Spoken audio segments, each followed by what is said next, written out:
अस्सलाम वालेकुम, मैं हूं शाज़ेब खानज़ादा। इलेक्शन से कुछ दिन पहले इमरान खान की मुश्किलात बढ़ती जा रही हैं। एक के बाद एक केस ना सिर्फ तेजी से मुकम्मल किया जा रहा है बल्कि उजलत में फैसले भी सुनाए जा रहे हैं और अब इद्दत केस भी हतमी मरहले में दाखिल हो गया है। कल इसी केस की समाअत के दौरान इमरान खान और बुशरा बीबी की खावर मानिका से लड़ाई हो गई थी। एक दूसरे पर इंतहाई सख्त इल्जामात लगाए गए थे। बुशरा बीबी के वकील और खावर मानिका के दरमियान नौबत हाथापाई तक आ गई थी और फिर आज सुबह से अडियाला जेल के कमरा अदालत में सीनियर सिविल जज कुदरतुल्लाह समाअत कर रहे हैं। इस केस की समाअत इस वक्त भी जारी है, सुबह से जारी है। इम्कान जाहिर किया जा रहा है कि किसी भी वक्त फैसला आ सकता है। इमरान खान के वकील सलमान सफदर ने खुद ही आज पेशगोई कर दी कि जो पैटर्न चल रहा है वही पैटर्न होगा। कुछ ही देर में आप सुन लेंगे कि जज कुदरतुल्लाह ने इद्दत के केस में भी सजा सुना दी है। आज हमारी पेशन गोई है और वो पेशन गोई बिल्कुल गलत नहीं होगी। मुआवजे नहीं होते, जो पैटर्न चल रहा है वही पैटर्न होगा। कुछ ही देर में आप सुन लेंगे कि जज कुदरतुल्लाह ने इमरान खान साहब और उनकी बेगम को निकाह और इद्दत के केस में भी सजा सुना दी है। तो इमरान खान साहब एक ही जुमला बार बार बोल रहे हैं। क्रिकेट में हैट्रिक सुनी थी, ये क्रिमिनल केसेस में कन्विक्शन की तीसरी हैट्रिक होने वाली है। हैट्रिक 8 तारीख से पहले जैसे एक बॉलर को प्रेशर होता है कि 2 में सजा ले ली है या 2 विकेटें ले ली हैं, अब तीसरी विकेट लेनी है, तो वो तीसरी विकेट अभी चंद ही देर में ये तीसरी विकेट जो है इस वक्त गिरने वाली है। जैसे ही इस केस की समाअत पूरी होगी तो हम फौरी तफसीलात आपके सामने रखेंगे। हमारे नुमाइंदे इस वक्त कमरा अदालत में मौजूद हैं जिसकी सुबह से समाअत जारी है। इसके अलावा आज सुबह प्रोसिक्यूशन के गवाह ओन चौधरी ने अडियाला जेल के बाहर सहाफियों से बात करते हुए कहा कि अदालत के सामने यह साबित हो गया है कि इद्दत पूरी नहीं हुई थी। एक नहीं 3 लोगों ने यह साबित किया। मैं एज ए विटनेस था यहाँ पर और जो जज साहब से मैंने अपना बयान दिया उसके ऊपर कल जिरा हुई। इद्दत का केस था ये और इसके ऊपर तमाम जो मेरी स्टेटमेंट थी उसके ऊपर उनका पास कोई जवाब नहीं था, कोई जवाब नहीं था। एक शख्स नहीं, 2 नहीं, 3 लोगों ने साबित किया अंदर अदालत में कि इनको गलत बताया गया कि ये वक्त इद्दत का टाइम पूरा हो चुका है। ख्वाबों के ऊपर मुल्क के फैसले होते थे और वो ख्वाब के पीछे दर हकीकत एक ऐसा जोड़ा था फ्रॉडियों का, फराज गोगी और जमील गुज्जर, जो पीछे से बैग पकड़ते थे और ख्वाब की ताबीर ये होती थी कि आप ख्वाब आए और आप किसी को वज़ीर लगा दें और बड़े बड़े ओहदों पर फायज हो जाएं। 2 दिन से बुशरा बीबी को इद्दत केस की समाअत के लिए बनीगाला में सब जेल से अडियाला जेल में पहुंचाया जा रहा है और इस दौरान कयास सराइयां बढ़ती जा रही हैं और सवालात उठ रहे हैं कि बुशरा बीबी को तोशाखाना केस में सजा होने के बाद अडियाला जेल के बजाय बनीगाला में रखना किसी डील का नतीजा हो सकता है।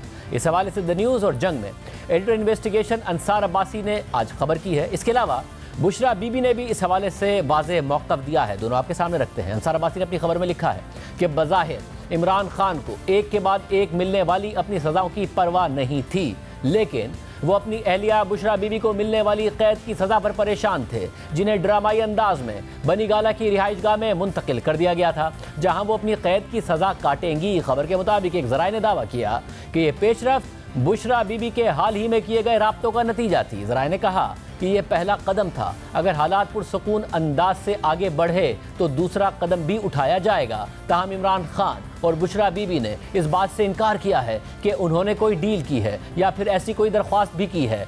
बुशरा बीबी के लिए ये काम किसने किया और किसके अहकामात पर हुक्काम ने बनीगाला को सब जेल करार देकर वहाँ बुशरा बीबी को मुंतकिल किया, ये वो सवालात हैं जिनका जवाब मिलना भी बाकी है। ताहम द न्यूज़ ने इस बात की तस्दीक की है कि यह काम काबीना के वज़रा बशमूल निगरां वज़ीर दाखिला गौहर एजाज का नहीं है। इस बारे में उनमें से ज़्यादातर को आम शहरियों की तरह मीडिया के जरिए ही पता चला। निगरां वज़ीर दाखिला गौहर एजाज ने द न्यूज़ से रब्ता करने पर तस्दीक की कि ना उनसे ऐसा कोई मशवरा लिया गया और ना ही उन्हें मालूम है कि किसके हुक्म पर ऐसा किया गया। खबर के मुताबिक द न्यूज़ ने निगरां वज़ीर आज़म अनवारुल हक काकड़ से भी रब्ता करके ये पहेली सुलझाने की कोशिश की, लेकिन उन्होंने सवाल का जवाब नहीं दिया। अडियाला जेल में इद्दत केस की समाअत के दौरान इमरान खान और बुशरा बीबी ने जुमेरात को सहाफ़ियों को बताया था कि बुशरा बीबी को बनीगाला मुंतकिल कर दिया गया है, हालांकि उनकी तरफ से ऐसी कोई दरख्वास्त नहीं की गई थी। खबर के मुताबिक कमरा अदालत में मौजूद सीनियर सहाफ़ी असद मलिक ने बताया कि इमरान खान और बुशरा बीबी ने खुद सहाफ़ियों से रब्ता किया और फिर खुद उन्हें बताया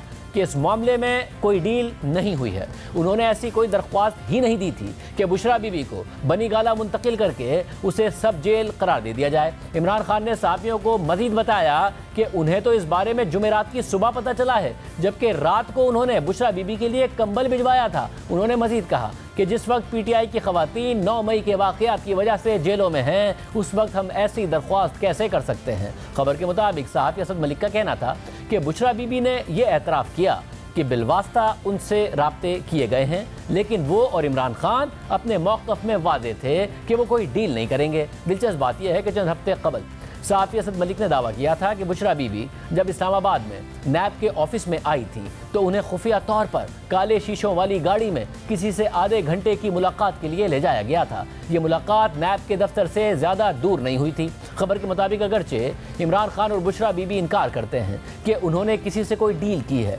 लेकिन बुध की रात को होने वाली पेशरफ्त की वजह से इमरान खान और बुशरा बीबी पर तनकीद हो रही है। कुछ को शक है कि डील हुई है और कुछ सवाल कर रहे हैं कि जिस वक्त पीटीआई की खवातीन कारकुन जेलों में हैं, उस वक्त बुशरा बीबी और इमरान खान बुशरा बीबी की बनी गाला मुंतकली पर कैसे रजामंद हो गए। कल बुशरा बीबी ने अडियाला जेल के कमरा अदालत में पहली दफ़ा सहाफ़ियों से गुफ्तगू की थी, जिसका कुछ हिस्सा असद मलिक का हवाला देकर अंसार अब्बासी ने अपनी खबर में शामिल किया है। जबकि जियो न्यूज़ के नुमाइंदे शब्बीर डार के मुताबिक बुशरा बीबी ने कल सहाफ़ियों से कहा कि इंसान खुद गिरफ्तारी के लिए जेल आ गया और क्या हो सकता है। मेरे घर को सब जेल बना दिया गया, वो कोई होटल तो नहीं है। हम बुज़दिल नहीं, सच्चे लोग हैं। ज़िंदगी में गलत काम नहीं किया, हमारा ईमान मजबूत है और ईमान की वजह से हम यहाँ खड़े हैं। मुझे तो बताया गया था कि मुझे रेस्ट हाउस लेकर जा रहे हैं। बुशरा बीबी के मुताबिक मुज़ाकरात के लिए मेरी तरफ बहुत से लोग भेजे गए। जेल पहुँचती तो भूल जाती थी कि खान साहब को क्या पैगाम देना है। मुझे लग रहा है कि ये सब मुझे जलील करने की प्लानिंग है। मुझसे बिलवास्ता राब्ते किए गए। कमज़ोर औरत नहीं हूँ मैं। अपनी शर्मिंदगी छुपाने के लिए मुझ पर झूठा इल्ज़ाम लगाया गया। अगर मुझे डील के तहत बनी गाला भेजा गया है तो वो डील कैंसिल कर दें और मुझे जेल में रख लें। डील के हवाले से पैदा होने वाली कयासराइयों पर कल हमारे प्रोग्राम में तहरीक इंसाफ के सीनियर रहनुमा शुएब शाहीन ने कहा था कि अवाम के मुमकिना रद्द अमल के डर से बुशरा बीबी के लिए बनी गाला को सब जेल करार दिया गया। बुशरा बीबी को सज़ा के बाद ज़ाहिर बनी गाला मूव किया गया, उसे सब जेल करार दिया गया। ये उनकी दरख्वास्त पर हुआ है, इमरान खान साहब की दरख्वास्त पर हुआ है। कैसे हुआ है? पहली बात तो यह है कि ना तो इमरान खान की दरख्वास्त है ना बुशरा बीबी की दरख्वास्त है। तो जो आप कह रहे हैं इन दोनों की दरख्वास्त पर नहीं हुआ, इन्होंने खुद किया। एक तरफ 14 साल की सजा सुनाई गई, दूसरी तरफ बनी गाला मूव कर दिया गया। क्या मंतक हो सकती है? जिस तरह सियासत में घसीटा गया उसको, लोगों की नफरतें इनके खिलाफ इस कदर आ गई कि वो इसको शायद अफोर्ड न कर पाए। मतलब फिर 14 साल की सजा ही ना देते अगर ऐसा मामला होता। 14 साल की सजा उन्हें दी गई, उसके बाद उन्हें अचानक अल्लाह ने इनको देखे ना, अल्लाह ने अगर इनको अकल दी होती या अल्लाह ने इनको तौफीक दी होती इंसाफ करने की तो शायद ये सजा न देते। इस हवाले से आज जियो न्यूज़ के प्रोग्राम नया पाकिस्तान में तहरीक इंसाफ के रहनुमा रऊफ हसन ने एक अलग मौक़िफ़ अख्तियार किया और कहा कि शायद पार्टी में रखना डालने के लिए बुशरा बीबी को ये रियायत दी गई होगी।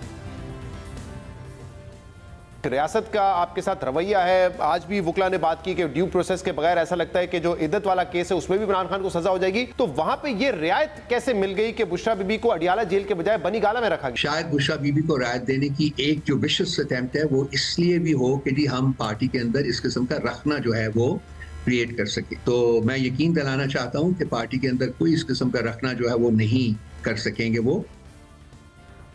दूसरी जानिब 5 दिन बाद मुल्क में आम इंतखाबात होने जा रहे हैं। सियासी क़यादत मुतहर्रिक है और आज भी मुख्तलिफ शहरों में जलसों से खिताब किया गया।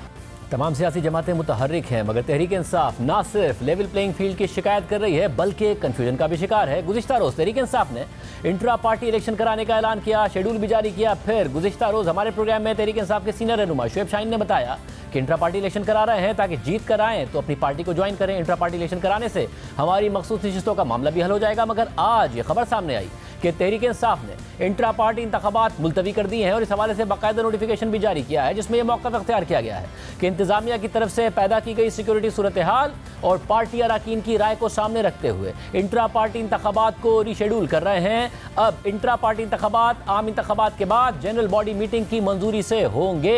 इस हवाले से जियो न्यूज़ के नुमाइंदे हैदर शराजी से बात करते हुए तहरीक इंसाफ के रहनुमा और इलेक्शन कमिश्नर रऊफ हसन ने कहा कि इंतजामिया कारकुनों को जमा नहीं होने दे रही है। इसके अलावा जियो न्यूज़ के प्रोग्राम नया पाकिस्तान में मेज़बान शहजाद इकबाल से बात करते हुए रऊफ हसन ने कहा कि 3-4 छोटी जमातें हमारे साथ इत्तेहाद की ख्वाहिशमंद हैं। अगर हमारे पास कोई और ऑप्शन ना रहा तो इस पर सोचेंगे।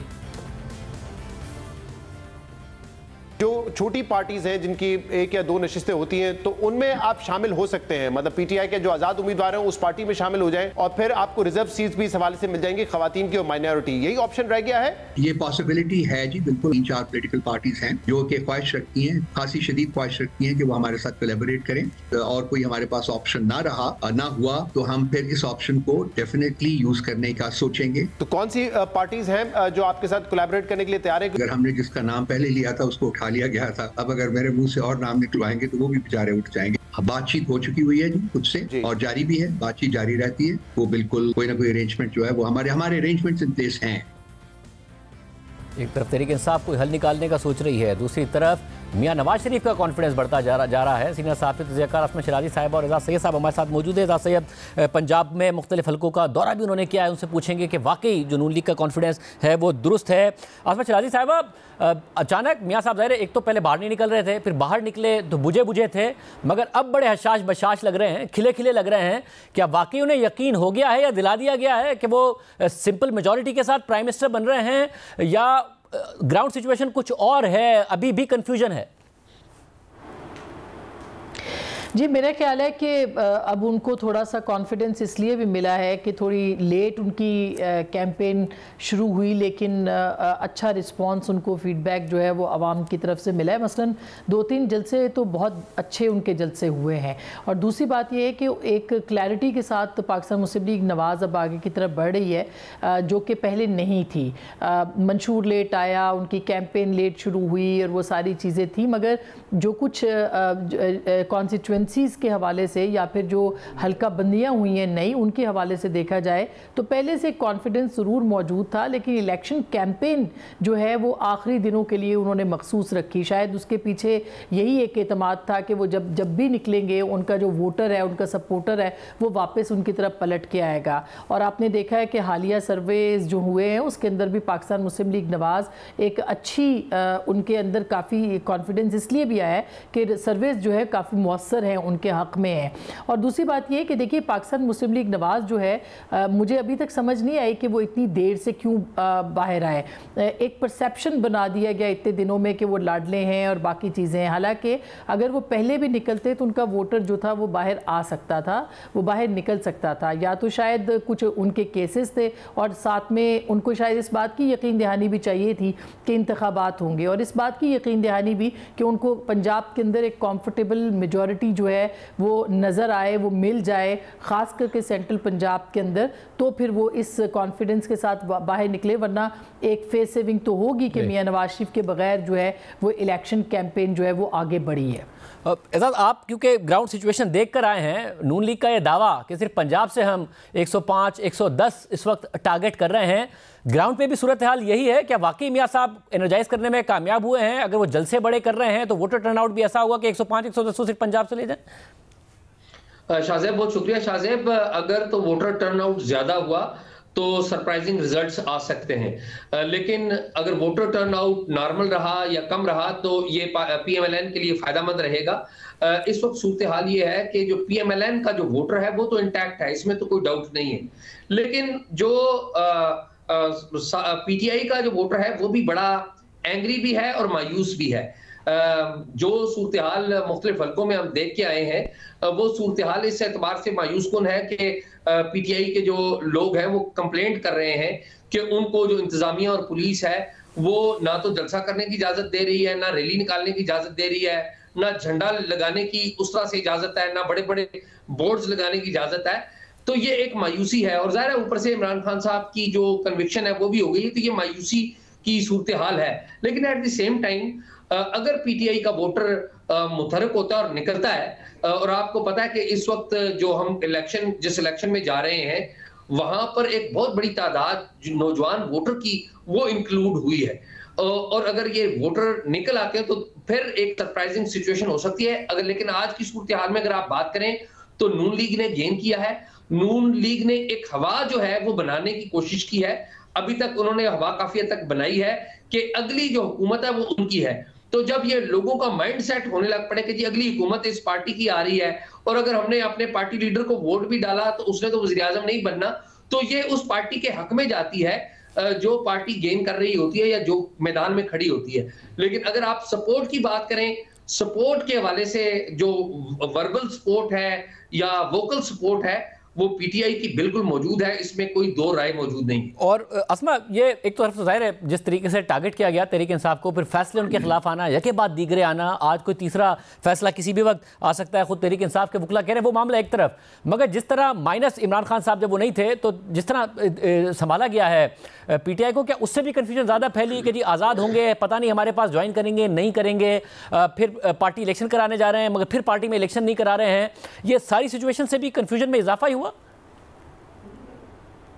बिल्कुल शाहजेब, इसमें कोई दो राय नहीं है, इस वजह से कि जो तकनीकी बुनियादों के ऊपर फ़ैसले हुए हैं या उसका जो भी इम्पैक्ट है, ज़ाहिर है बल्ले का छिन जाना या छीन लिया जाना एक बहुत बड़ा सेटबैक है पाकिस्तान तहरीक इंसाफ के लिए। लेकिन एट द सेम टाइम अगर आप देखें तो ये पूरी मैं हमेशा कहती हूँ कि पूरी एक इलेक्शन कैंपेन और इलेक्शन जो प्रोसेस है ये साइंटिफिक बुनियादों के ऊपर होता है, इसमें कॉन्स्टिट्यूंसीज इन्वॉल्व होती हैं, इसमें हल्का बंदियों से लेके धड़ेबाजी, ग्रुप बंदी, गिरोहबंदी और फिर तंजीमी बुनियादों के ऊपर आपको हर हल्के के अंदर 2,500 से 3,000 कम अज़ कम सपोर्टर चाहिए होता है, जो कि मोटिवेट करता है, जो कि हेल्प आउट करता है, जो कि पोलिंग एजेंट तो आपको चाहिए ही चाहिए, जो एक हल्के में 250-300 पोलिंग स्टेशन होता है। और उसके लिए भी पाकिस्तान तहरीक इंसाफ के लिए कोई फ़िज़ा साजगार नहीं है, ये इसमें कोई दो राय नहीं है कि बहुत सारे लोग जो हैं वो खौफजदा है, बहुत सारे लोगों पे दबाव है जिसकी बुनियाद के ऊपर उनके लोग पूरी तरह से बाहर नहीं निकल रहे। और यही हाल उनके वोटर और सपोर्टर का भी। और फिर जब वो बैलेट बॉक्स तक पहुंच भी जाएंगे, बैलेट पेपर या पोलिंग स्टेशन तक पहुंच भी जाएंगे तो भी आगे बल्ला गायब है और इतना कन्फ्यूजन है। एक एक हल्के से खुद पाकिस्तान तहरीक इंसाफ के 8-8, 9-9 लोग खड़े हैं। अगर आप खैबर पख्तूनख्वा को देख लें, अभी जो रहमान ज़ेब का वाक़या हुआ है, ये पाकिस्तान की हर कॉन्स्टिट्यूंसी में पाकिस्तान तहरीक इंसाफ को इसका जो एक नज़र आ रहा है कि उनके अंदर इतनी ज़्यादा डिवीज़न है और इतनी ज़्यादा बेतरतीबी है, बद इंतज़ामी है, उसको सही तरीके से डील नहीं किया गया। ज़ाहिर है उसकी बहुत सी वजूहत हैं कि इमरान खान साहब जेल में, लेकिन ये सारी वो चीज़ें जो साइंटिफिक हैं जिसकी बुनियाद के ऊपर वोटर और सपोर्टर जो है वो निकलता है। और फिर एक छोटी सी बात मैं आपको और कर दूं कि देखिए जो पाकिस्तान के अंदर गिरोहबंदी है, धड़ेबंदी है, बिरादरी सिस्टम है, वो हमेशा से मुख्तलिफ रहा है और उसकी बुनियाद के ऊपर इलेक्शन जितनी मर्जी मकबूलियत हो उसकी बुनियाद के ऊपर आपको वोट डाला जाता है। अगर पूरा का पूरा गिरोह या फर्द या कबीला या कोई ख़ानदान कह रहा है कि हमने एक जमात को देना है तो ऐसा नहीं होता कि उनके जो ख़ानदान के लोग हैं वो किसी और को वोट कर दें। ये बहुत बड़ा फैक्टर है। और एजाज, जो ज़ाहिर गुस्सा है आपने बताया उनके वोटर सपोर्टर में इस वक्त तहरीक इंसाफ के में, मगर ये जो एक रिलाय कर रही है तहरीक इंसाफ का, गुस्सा इतना है कि वो खुद ही निकल कर आएंगे और बहुत ज़्यादा निकल कर आएंगे। ये आपको वो फैक्टर नज़र आ रहा है या फिर मल्टीपल उम्मीदवार हों, बहुत सारे आज़ाद हैं जिन्होंने विड्रॉ नहीं किया पार्टी के कहने के बावजूद, ये कन्फ्यूजन फिर ऊपर से कि पता नहीं आज़ाद पार्टी में रहेंगे नहीं रहेंगे, इससे कन्फ्यूजन बढ़ी है नीचे?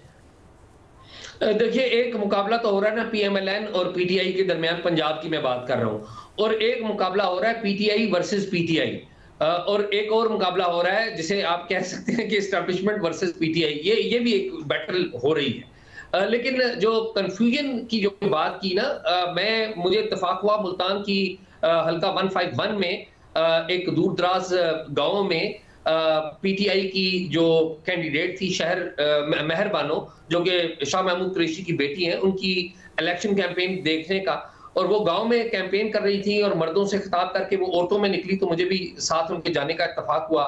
उन्होंने अपनी स्पीच का आगाज किया, तो उस स्पीच में उन्होंने अपना एक वालिद का केस पेश किया और फिर उन्होंने कहा कि मैं यहाँ आपको मुकामी लैंग्वेज में, सराइकी लैंग्वेज में उन्होंने कहा कि मैं आपको बताने आई हूँ कि हमारा इलेक्शन जो सिंबल क्या है, आपको पता है हमें बल्ला छीन लिया गया। तो वो जो औरतें थी, देहात की औरतें, वो खड़ी हो गई। उन्होंने कहा जी हमें पता है चिमटा आपका जो इंतखाबी निशान है वो चिमटा है।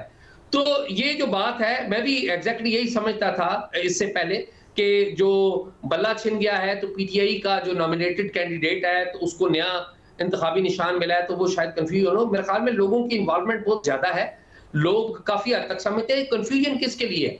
मेरे ख्याल में 26 से 30% जो वोटर है वो हमेशा वो फेंस सिटर होता है, वो खामोश वोटर होता है। जो हार्डकोर वोटर है पीएमएलएन का, वो पीएमएलएन के साथ है, जो पीटीआई का वो उसके साथ है। ये जो विन करना है वो 26 से 30% वोटर ने विन करना है और वो जाके कंफ्यूज जरूर हो सकता है कि अगर उसने बल्ले को डालना है तो मुमकिन है बल्ला तो नहीं होगा, उसके मुकाबले में 3-4 चीजें होंगी। और फिर एक और मामला भी है कि हर कॉन्स्टिट्यूएंसी में एक तो पीटीआई ने अपना नॉमिनेट किया हुआ है, फिर 3-4 ऐसे उम्मीदवार भी हैं वो भी इमरान खान का नाम लेते हैं, वो भी पीटीआई के तर्ज के उन्होंने अपने स्टिकर्स और पोस्टर्स बनाए हुए हैं। तो कंफ्यूजन है वोटर के लिए, और मेरे ख्याल में असल डिसीजन है वो 26 से 30% जो खामोश वोटर है जिसने फैसला करना है, वो अगर नून लीग की तरफ चला गया तो वो नून लीग को काफी सीटें दे सकता है। बहुत शुक्रिया राय आपने सुनी है। अदालत में समाअत इस वक्त जारी है। इद्दत केस में हमारे नुमाइंदे हमारे साथ होंगे, उससे बात करेंगे ब्रेक के बाद। तोशाखाना केस का तफसीली फैसला सामने आ गया है। जज मोहम्मद बशीर, जिन्होंने 2018 में विनफील्ड केस में नवाज शरीफ और मरियम नवाज के खिलाफ फैसला सुनाया था, अब उन्होंने ही मौजूदा इलेक्शन से 6 दिन पहले इमरान खान और बुशरा बीबी के खिलाफ तोशाखाना केस का तफसीली फैसला जारी कर दिया है, जिसमें दोनों मुल्जिमान को 14 साल कैद की सजा सुनाई गई है। तोशाखाना केस का फैसला 23 सफ़हात पर मबनी है और जज मोहम्मद बशीर के तहरीरी फैसले के मुताबिक इमरान खान और बुशरा बीबी पर जो मरकजी इल्ज़ाम है वो ये है कि दोनों मुल्जिमान ने मुख्तलिफ रियासतों के सरबराहों और नुमाइंदों से 108 तहाइफ वसूल किए, जिसमें ग्राफ का ज्वेलरी सेट भी शामिल है। Graph jewellery set Imran Khan की अहलिया बुशरा बीबी ने सऊदी वली अहद के सरकारी दौरे में वसूल किया और उसकी बहुत ही कम कीमत लगाकर अपने पास रख लिया। डिप्टी मिलिट्री सेक्रेटरी ने अपने 24 सितंबर 2020 के खत में इस तोहफे को तोशाखाना के काबीना डिवीजन में रिपोर्ट भी किया, क्योंकि कवायद के मुताबिक इस तोहफे को जमा नहीं करवाया गया था। बुशरा बीबी ने इमरान खान की मिली वक़्त के साथ तहाइफ की वसूली से मुताल्लिक कानून की खिलाफ वर्जी की है, क्योंकि उन्होंने इस तोहफे को अपने पास रखने से पहले इसे तोशाखाना में जमा नहीं करवाया और दोनों मुल्जिमान ने एक दूसरे की मिली भगत के साथ साबिक प्राइवेट सेक्रेटरी इनामुल्लाह शाह के जरिए गैर कानूनी तौर पर तहाइफ की कीमत का जायजा लेने वाले प्राइवेट अप्रेजर शुएब अब्बासी पर दबाव डाला ताकि गैर कानूनी तौर पर ग्राफ ज्वेलरी सेट की अपने हिसाब से कीमत लगाई जाए और फिर इस तोहफे की 1 करोड़ 80 लाख रुपए की कीमत लगाई गई, जिसके बाद गैर कानूनी तौर पर 90 लाख रुपए की एक मामूली रकम की अदायगी के बाद इसे अपने पास रख लिया गया।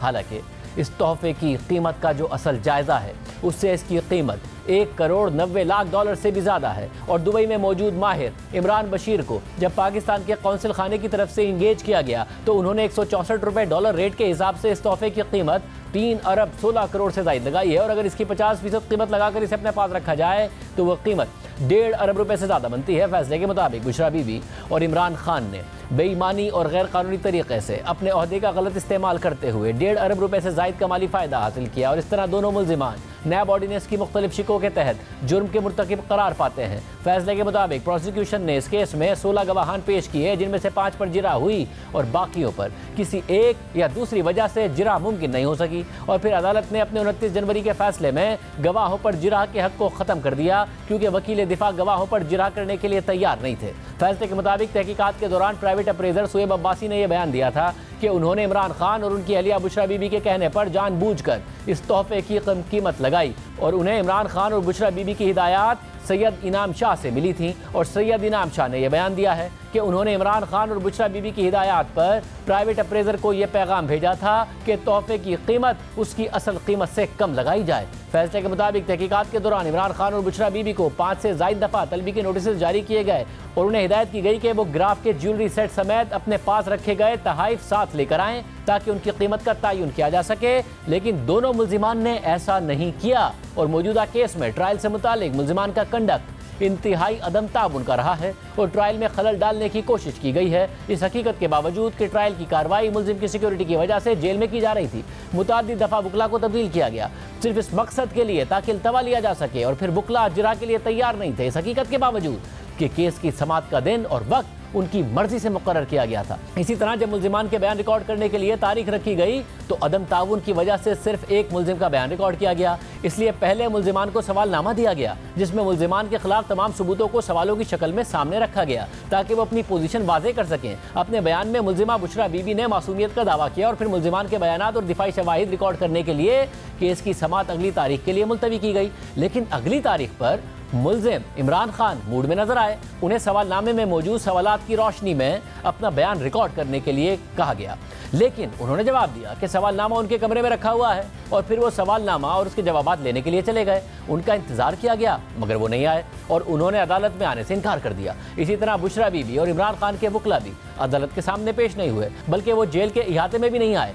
इस हकीकत के बावजूद नहीं आए कि उन्हें केस की समाअत मुकर्रर होने की तारीख और वक्त दोनों का इन था। मुल्जिम इमरान खान और उनके वकला को काफ़ी वक्त दिया गया कि वो सवालनामे में मौजूद सवालात का जवाब दे सकें, मगर कई घंटे गुजर जाने के बावजूद इमरान खान का बयान सामने नहीं आ सका ताकि उसे रिकॉर्ड किया जा सकता और मुल्जिम को कानून के तहत ये इजाज़त नहीं दी जा सकती कि वो अपने कंडक्ट से ट्रायल को मुतासिर कर सके।